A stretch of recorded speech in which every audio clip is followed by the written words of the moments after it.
Marijuana is more popular than ever. In places like Canada, dispensaries are popping up everywhere, and in some cities, you can even get THC-infused drinks delivered straight to your door. It's being marketed as a wonder substance, a fix-all for stress and discomfort. But here's the catch. Many people who try to quit weed find it much harder than they expect.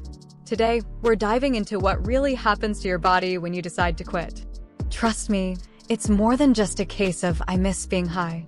Day 1 to 2, withdrawal symptoms kick in.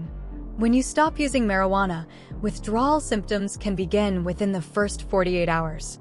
A massive study of over 23,000 people found that nearly half experienced at least 3 of these symptoms: nausea, headaches, depressed mood, trouble sleeping, sweating, irritability, nervousness, decreased appetite, and bizarrely vivid dreams.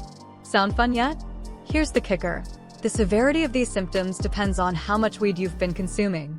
If you've been smoking daily, expect a tougher ride than someone who tokes up once or twice a week. Day 3. Anxiety peaks, dreams get weird. By day 3, the irritability and anxiety hit their highest point, like a storm raging in your brain. And while the mood swings begin to settle in the following days, the strange dreams and insomnia, those are just getting started.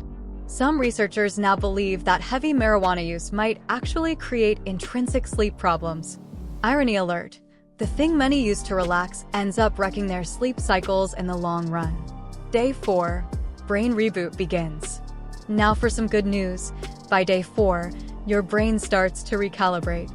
Marijuana's active compound, THC, delta-9, tetrahydrocannabinol, if you're feeling fancy, mimics a natural neurotransmitter called anandamide. When you ingest THC, it floods your brain with cannabinoids, triggering everything from heightened imagination to bursts of euphoria. Over time, though, this influx desensitizes your brain's CB1 receptors, which are crucial for memory and novelty. But here's the silver lining. After 4 days of quitting, these receptors typically return to normal. Think of it as your brain hitting the reset button. No more constant, meh, feeling even when experiencing something new. What weed does to your brain? Let's talk science for a second. THC doesn't just mess with your CB1 receptors, it also tweaks your dopamine and norepinephrine levels, causing that euphoric high. But the more you use it, the more your brain's natural reward system gets thrown out of whack. Suddenly, even extraordinary experiences feel dull. Imagine going to Paris for the first time, staring at the Eiffel Tower and thinking, meh, it's just a giant toothpick. That's your brain on chronic weed use. Long-term effects of early weed use. Now, if you started using weed during your teenage years, there's a higher chance of long-term neurological impacts.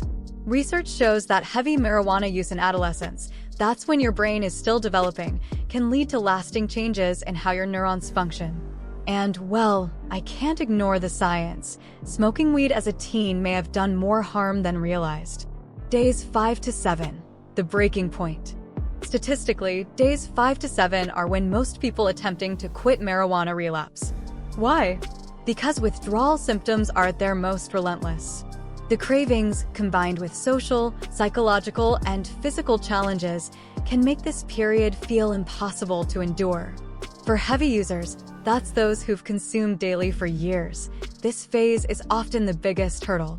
But here's the thing, making it past the stage is like breaking through the clouds after a storm. It's hard, but it's also where the real transformation begins. Day 28. Full recovery. Finally, if you can stick it out for 28 days, most of the withdrawal symptoms disappear. Your CB1 receptors are back to baseline, your brain is functioning normally, and you might even notice that movies make sense again. Speaking of movies, I've never entered a theater sober.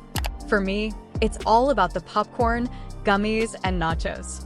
And yes, I'm that person pouring chocolate into my popcorn while calculating how much fake cheese it takes to topple a small horse.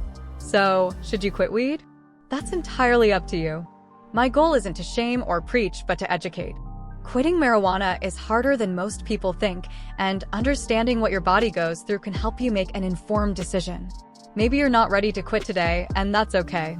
Life is messy, and we all navigate it differently.